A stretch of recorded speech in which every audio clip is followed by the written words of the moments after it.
هاي، ازيكم؟ ساعات كتيرة جدا فجأة بتجيلنا موجة اكتئاب من غير ما بنفهم ليه.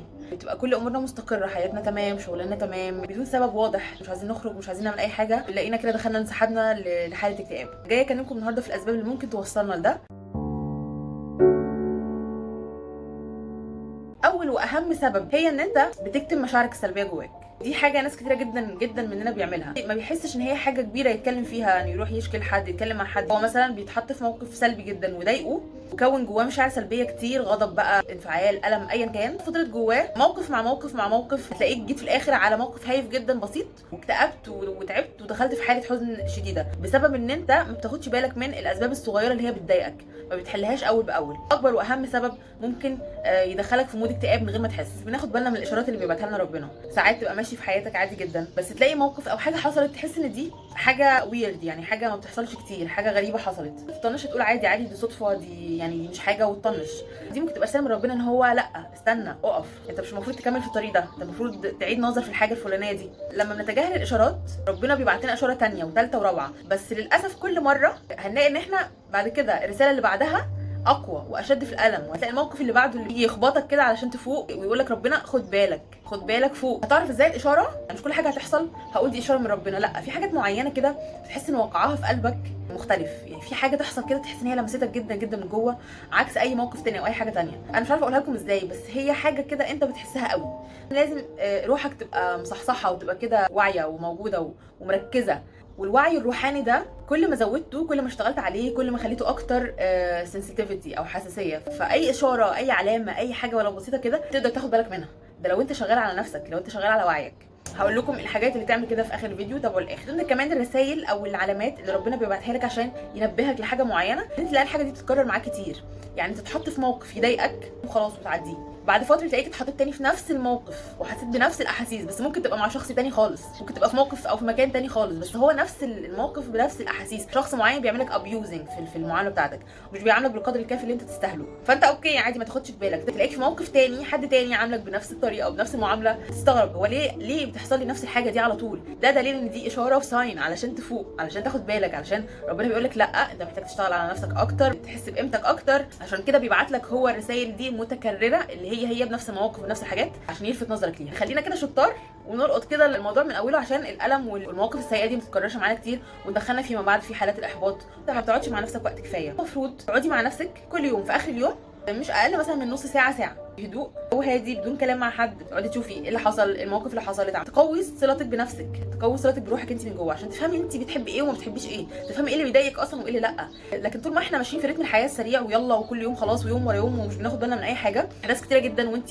ما فنطتيهاش كده، ما شفتيش ايه النقطه المعينه اللي ضايقتك، ايه اللي بينهك روحك، اشتغلي عليها او تعالجيها. لا، انت مش هتعرفي اصلا لان انت ماشيه في عجله الحياه ومش واخده بالك. فلازم كل يوم، كل فتره، على قد ما تقدري تقعدي وقت مع نفسك. انت مبسوطه بحياتك دي، مبسوطه بالوضع اللي انت فيه، طب ايه اللي حصل الفتره اللي فاتت، طب انت محتاجه تحسني من ايه، طب شوفي انت محتاجه ايه بالظبط في حياتك. احنا عاملين زي الكوبايه، ارواحنا دي ونفوسنا عامله زي الكوبايه، هتتملي هتتملي هتتملي، هتيجي في نقطه معينه خلاص مفيش مكان ان انت تستوعبي حاجه جديده فهتنهاري. فنفضي الكوبايه اول باول. كل حد فينا اتعرض لتروما او لصدمه في طفولته، مش لازم يكونوا باباك ومامتك بيطفوا سجاير يعني في جسمك، بس اللي هو صدمه طفوله انت ممكن تبقى مش مستوعبها ومش عارفها اصلا. الصدمه دي بتاثر علينا جدا في شخصياتنا، وهي اللي بتاثر بنسبه كبيره جدا على سلوكياتك وتصرفاتك فيما بعد لما بتكبر. لو انت كنت واعي وعارف ايه التجارب المعينه اللي حصلت لك في طفولتك اثرت عليك بالشكل الفلاني ده وخليتك تتصرف بالطريقه الفلانيه دي، الموضوع هيبقى سهل جدا. احنا مش بنعمل التنظيفات للتروما دي، هتيجي عليك برضو لحظه كده هتتخبط فيها وهيحصل لك دروس بقى كونيه، وربنا برضو يبعت لك في رسائل وفي ناس ممكن تكرر معاك نفس الغلط زي ما قلنا علشان تنبهك ان انت محتاج تنظف النقطه دي. فاهم سبب هو ان احنا ما بننضفش صدمات عموما في حياتنا كلها سواء كبير او صغير، بس الاكثر تاثيرا هي صدمات الطفوله. ادخلوا على اليوتيوب وسرشوا عن شفاء الطفل الداخلي وجروح الطفل الداخلي، تلاقوا ناس كتيره جدا بتتكلم عن النقطه دي.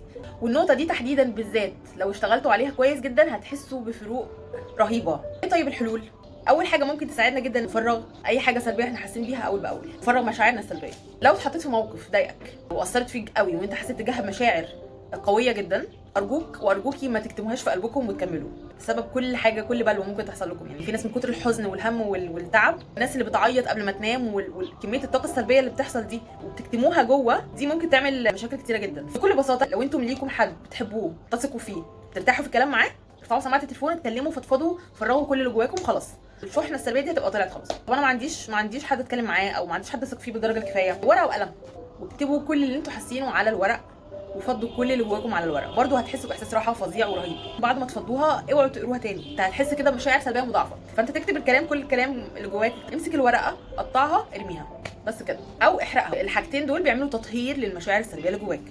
ناخد وقت مستقطع كده من الحياه، اللي هو انا هقعد الوقت ده او الساعه دي مع نفسي واشوف نفسي محتاجه مني ايه. تتعودوا على كده بتحسوا طبعا ان انتوا في تواصل احسن مع ذاتكم، فاهمين نفسكم اكتر. برضو المديتيشن حاجه وسيله فعاله جدا في ان احنا نتواصل مع نفسنا بشكل اعمق واكبر. ابسط تكنيك ان انت تقعد في مكان هادي، تشغل موسيقى هاديه جنبك او لا حتى براحتك، وتقعد تتنفس نفس عميق شهيق زفير، بس ببطء. تاخد النفس ببطء وتطلعه ببطء، وانت بتطلعه تتخيل ان كل الحاجات السلبيه وكل المواقف اللي في دماغك بتتفرغ مع الهواء اللي انت بتطلعه ده. الموضوع ده بيساعدك في ان انت تتحكم في افكارك قوي. لو انت من النوع او انت من النوع اللي بيجيلك افكار سلبيه كتير دايما عن نفسك وعن اي حاجه حواليكي، احنا نشتغل على صدمات الطفوله وجراح الطفل الداخلي ونعمل لهم تنظيف. سيرش بسيط جدا على يوتيوب على جوجل. من ضمن التكنيكات البسيطه يعني اللي انا اتذكرها واللي انا عملتها شخصيا، كنت بقعد مع نفسي بغمض عيني وبتنفس شويه ببطء كده لحد ما احس ان انا وصلت لمرحله الريلاكسيشن. بعد ما بتوصل لمرحله الريلاكسيشن دي، تبتدي في دماغك تستدعي اي ذكريات سلبيه عندك في طفولتك، اي موقف حصل معلم فيك لحد دلوقتي، بتبتدي تستدعيها في دماغك